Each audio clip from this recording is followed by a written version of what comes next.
Good evening from New York. I'm Chris Hayes. Once again, the Supreme Court making news today, both for what they did do and what they did not do. The court did not rule on Donald Trump's wild, desperate bid for total immunity for the crimes he committed while in office, a case that is very clearly the most pressing in terms of immediate deadlines, not to mention stakes for American democracy. It's one in which this court's conservative majority has, at this point, I think it's fair to say, obviously and intentionally dragged their feet to protect Trump from going on trial before November's elections on charges of trying to overthrow American democracy. But everything you want to know about the Supreme Court can be learned from the decision they did release today, and later from the decision they accidentally released today. You see, for a brief moment today, the court posted a copy of a decision that appears set to allow emergency room doctors in Idaho to perform abortions in certain situations. They quickly took it down, and we're going to have more on that later. But the first decision, the one they actually meant to actually put up, and they read, the one they released on purpose, well, how can I put this? It effectively legalized blatant public corruption again. The case was called Snyder v. United States, and involves this man, James Snyder, the former Republican mayor of Portage, Indiana. Now, back in 2011, then-candidate Snyder pitched himself to voters as a successful businessman, the owner of a mortgage company who could bring fiscal responsibility to the city of Portage. You had my commitment that fiscal responsibility is so much more than a campaign slogan or a catchy phrase.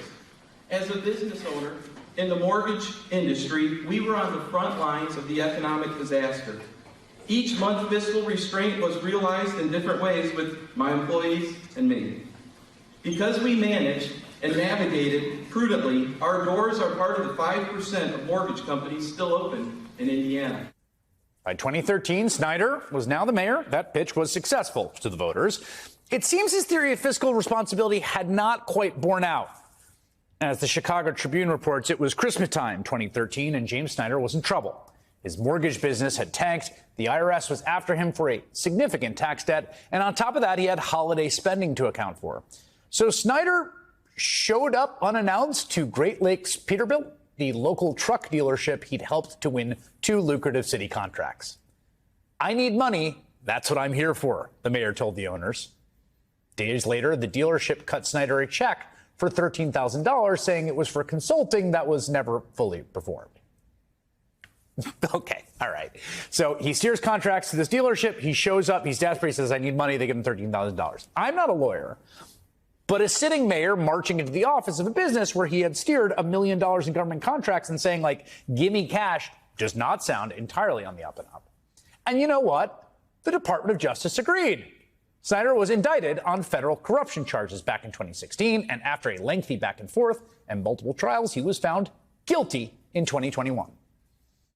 Portage's former mayor will spend 21 months behind bars. A federal judge handed down the sentence yesterday. A jury convicted James Snyder of taking a $13,000 bribe from a trucking company and illegal tax evasion.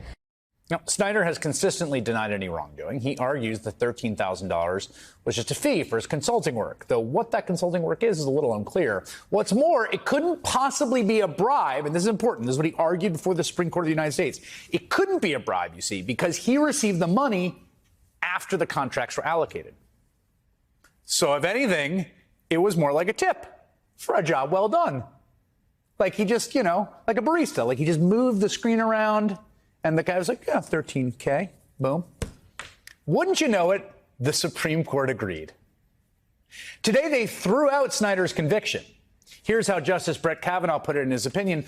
The question in this case is whether the law also makes it a crime for state and local officials to accept gratuities.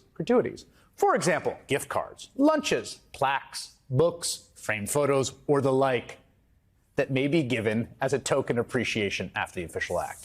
And the answer is no. Framed plaques, books, that thing. See, Snyder just accepted a gratuity, a little tip as a reward for steering $1 million in contracts to a trucking company. It was like a nice book or a commemorative plaque or $13,000. And here's the thing. This is like sort of a narrow statutory interpretation decision about this aspect of the federal code. Was it proper to prosecute him under this law? But the decision does not exist in a vacuum. You have to understand this. This comes against the context of the Supreme Court that has, first of all, increasingly lost the public's trust. And that's not just because Samuel Alito keeps flying insurrectionist flags outside his various homes, or because Clarence Thomas's wife, Ginny, was texting Trump's White House chief of staff conspiracy theories about the Bidens being sent to Guantanamo Bay, but because of the allegations of rank, obvious corruption leveled against those two men. I mean, particularly Clarence Thomas, the subject of our absolute favorite bar chart, which documents the $4 million in disclosed and undisclosed, gratuities that he has received while on the court. Like a luxury RV worth $250,000, trips on a private jet and a super yacht.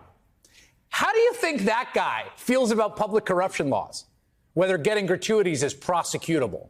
Or how about Justice Alito, who got a free fishing trip from Republican megadonor Paul Singer and $100,000 worth of free travel on a private jet? What do you think his take is on ethics rules for government officials? Would you be shocked to learn that both of those men voted to throw out James Snyder's conviction today? And this is not a one-off. This is really important. This court has shown itself, both in practice and in theory, to be committed to a pro-corruption agenda. In 2010, the Roberts Court limited the scope of federal corruption law in the case of convicted Enron CEO Jeff Skilling. In 2016, it overturned the conviction of former Virginia Republican Governor Bob McDonnell, who, along with his wife, accepted nearly $200,000 in gifts, gratuities, you might call them, and loans from a local businessman, including vacations, clothes, Rolex. In 2020, it threw out the convictions of former New Jersey government officials in the corrupt Bridgegate scandal after they intentionally caused a massive traffic jam on the George Washington Bridge to punish a political rival.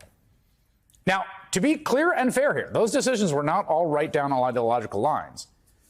This one was, and it is clear the Trump 6-3 conservative majority are the ones dictating a new, more radical direction of this court, including today's decision.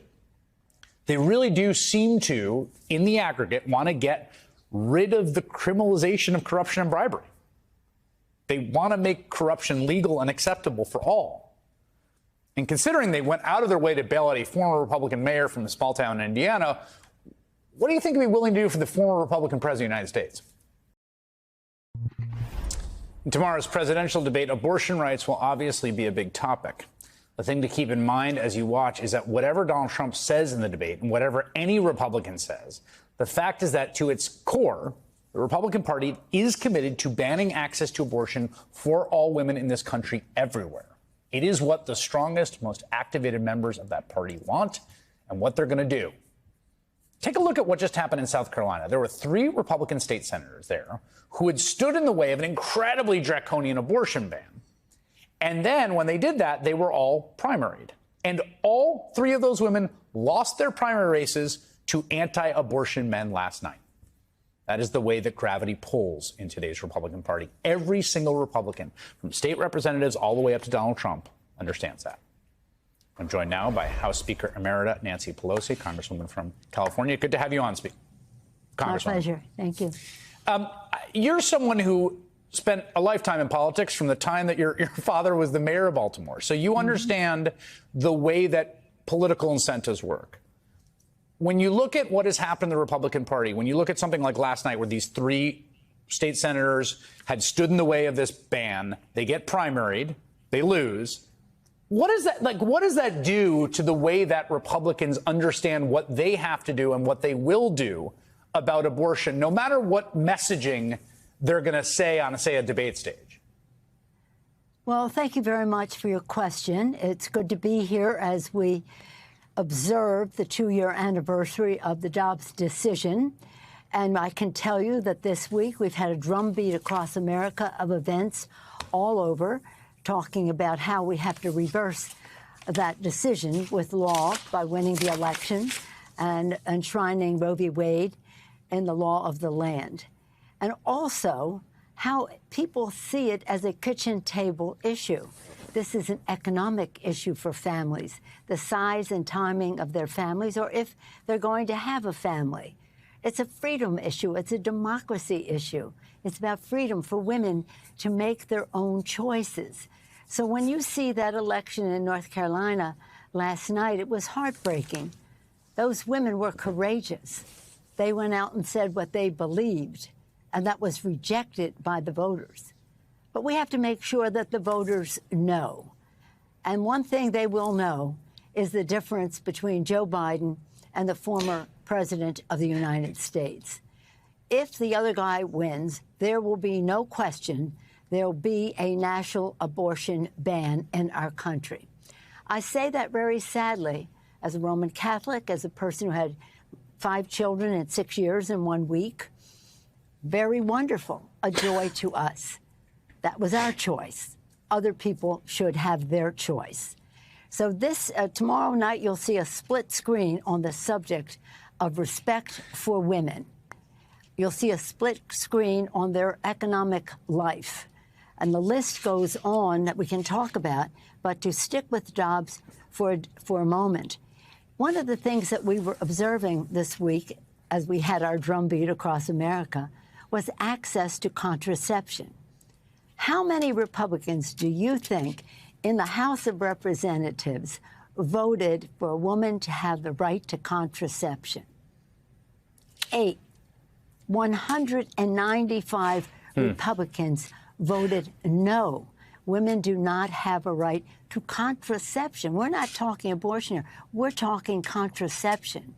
So this is about, they believe in, they don't believe in birth control, but they do believe in controlling women. So the women have to recognize, and that, as I say, that election last night told me that not enough people were paying sufficient attention to what it was at stake and what it meant to those women, to their families, for their children and the rest, for them to have an economic issue, a freedom issue, a personal choice issue, just pulled away from them in that way. And if he wins, well, it can't win. I mean, it cannot happen. Well, he might. But it can happen. Understand this. I hate to tell you, we went through it once. It doesn't. It makes sure it doesn't for a lot of reasons. One of them is that there will be an abortion ban in our country. That's a guarantee. Let me ask you a follow-up. But by the way, my mind is still running the math on 5 children in 6 years in 1 week, which is, I guess I knew as an abstract fact about your life, but wow, that's incredible. There are 2 things they say. One is Trump says no national ban. Well, I'm not going to do a national ban. And 2. And this, I think, gets to something you're saying here, and I was just mentioning it before. When you poll folks, there's maybe 20% of voters who don't even realize that it was Donald Trump's Supreme Court that took away Roe v. Wade. I mean, there's something like 15 to 20% of voters that think Joe Biden is responsible for the overturning of Roe. Well, that's so interesting because he takes great pride in the fact that he packed the court against the women. Yeah. And Mitch McConnell was his accomplice in all of that. Pack the court against women. Going out there, taking great pride of it in certain audiences, and in other audiences saying, I'm not going to do a ban. And then there are other things that are contingent upon this. For example, he says, when you see the split screen tomorrow, in favor of a woman with respect for her ability to make her choices. On the other side, a ban on contraception, a ban on terminating a pregnancy, a ban on your free choice and your liberty. And then you see things that go with it. This is a health issue. He says, and I quote him, and it's crude, but he is, the Affordable Care Act, Obamacare sucks. No, it doesn't suck. It cures. And he says, oh, if you have pre-existing conditions, I'm going to take care of you. No, he wouldn't. The bill he put forth didn't even have anything about pre-existing conditions in it. And if it did, it would be so expensive that forget about it.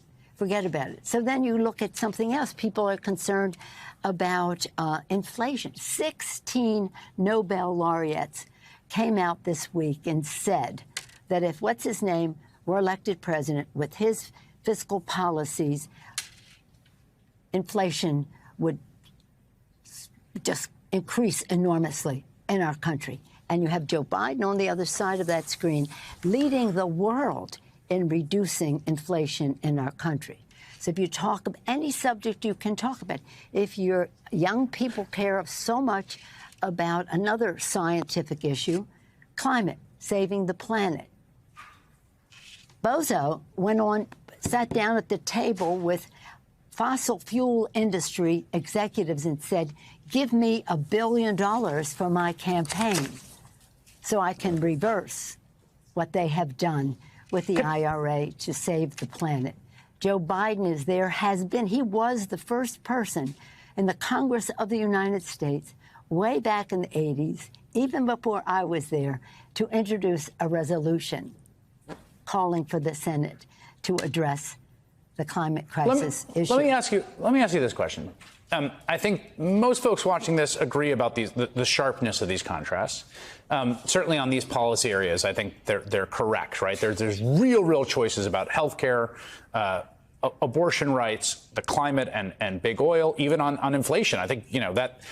Why, given how sharp is the contrast, what do you tell yourself when people ask you, as they ask me, how is it so close? What's your answer to that? Well, I don't think it's going to be so close. And don't forget, we didn't mention guns. There are other issues where the split screen has a very sharp contrast. I'm a big believer. We don't agonize about who says what. We organize. We own the ground. We get out our vote. Joe Biden will be the next president of the United States again. He will be. And Kamala Harris, the vice president. We're very proud of that. And we are organized. I'm going all over the country. I'm a former chair of the party. I came up into all of this being a grassroots organizer to get out the vote on the political side, to get out the vote. I can smell a good campaign or not. And I'm telling you, the scent is there. People are ready. Now, just for example, in the election of 2022, you will recall that the pundits, wherever they are, were saying we were going to lose 30 or 40 seats. Correct. They didn't know what they were talking about. Yeah. They didn't know what we were going to have a tsunami, was it, or a red wave or some such thing. They had a little eyedropper. We lost 5. We'll get them back. Hakeem Jeffries will be the Speaker of the House. Chuck will be the leader of the majority in the Senate, and Joe Biden will be president of the United States. But back to 22, I kept saying, why are they saying that? And even Democrats were going on TV saying, oh, she's got it all wrong. She's saying a woman's right to choose. Dobbs is a big deal in this election. Yes, it was. They said it's all in the rearview mirror. Women don't care that much. Yes, they do. Yes, they do. So that's one issue. Yeah. And that's a very important issue because it's a freedom issue. Yeah. It's personal, it's health, it's freedom, it's economic. And we still have seen in special election after special election, that sort of driving energy that you talk about in 2022 has showed up at the polls in special election after special election. Speaker Emerita Nancy Pelosi, always a pleasure to have you on. Thank you very much for your time tonight. Hey there, MSNBC fans. I'm Luke Russert, and be sure to join me, Rachel Maddow, Jen Psaki, Lawrence O'Donnell, Steve Kornacki, Joy Reid, and many more September 7th in Brooklyn. MSNBC Live Democracy 2024. Click on the link for ticket information. We will see you there.